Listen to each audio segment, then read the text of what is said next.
Mengapa Cina harus menaikkan batas usia pensiun? Jawabannya terletak pada fenomena menyusutnya jumlah tenaga kerja dan kekurangan anggaran pensiun.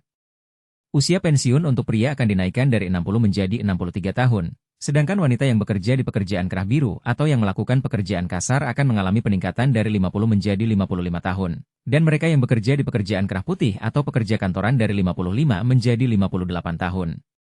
Pihak berwenang mengatakan bahwa perubahan ini akan dilakukan secara bertahap setiap beberapa bulan selama 15 tahun ke depan, dimulai pada awal 2025.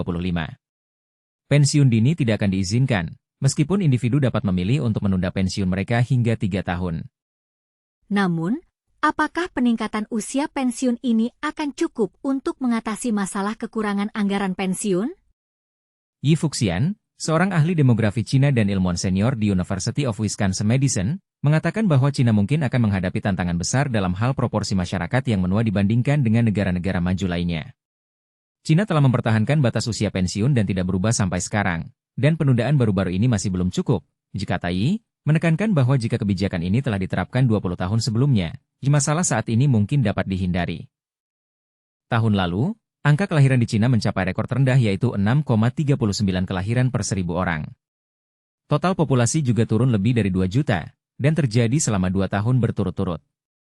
Dalam beberapa tahun terakhir, pemerintah Cina telah menerapkan kebijakan untuk mendorong pernikahan dan kelahiran anak.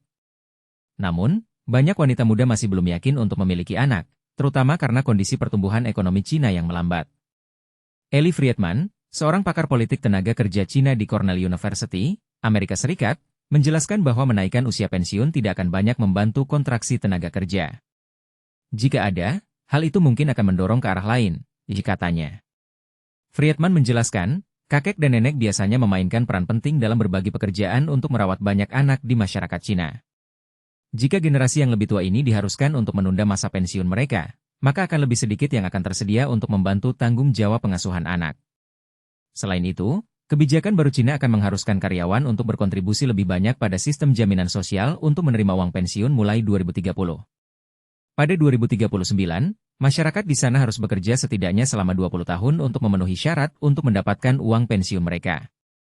Perubahan ini terjadi karena dana pensiun Beijing diakini akan segera habis.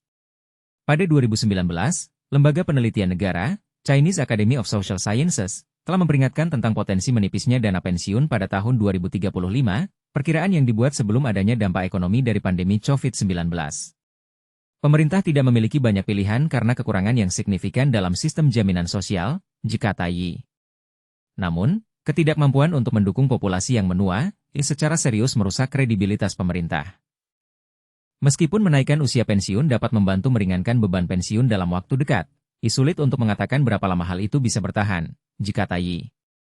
Ini seperti menunda bom waktu, tambahnya. Untuk mengatasi kekurangan anggaran pensiun, Friedman mengatakan bahwa perubahan struktural dalam sistem kesejahteraan jauh lebih diperlukan daripada sekadar penyesuaian batas usia pensiun. Sistem pensiun di Cina saat ini sangat terdesentralisasi, dengan masing-masing daerah memiliki variasinya sendiri. Sebuah situasi yang diperingatkan oleh para ahli kemungkinan besar akan memperlebar jurang ketimpangan di tingkat regional. Bagi pemerintah daerah yang menghadapi penurunan pendapatan pajak, ia akan semakin sulit bagi mereka untuk memenuhi kewajiban finansial mereka, tambah Friedman. Ia menyarankan agar pemerintah Cina membentuk sistem pensiun nasional, yang umum dilakukan di banyak negara, untuk menanamkan kepercayaan yang lebih besar pada sistem pensiun publik. Dengan kepercayaan diri seperti itu, orang akan merasa lebih aman untuk membelanjakan uang mereka di masa sekarang, karena masalah utamanya bukan hanya usia pensiun, tetapi apakah orang akan memiliki dana pensiun yang cukup untuk mempertahankan masa pensiun yang bermartabat. Dampak lain dari peningkatan usia pensiun secara bertahap di Cina akan sangat dirasakan oleh mereka yang baru memasuki dunia kerja.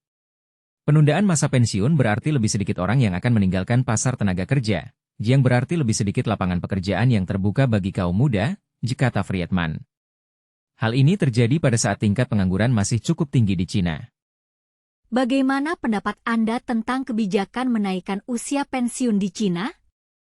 Apakah ini akan membantu mengatasi masalah kekurangan anggaran pensiun, ataukah hanya akan menunda masalah yang lebih besar?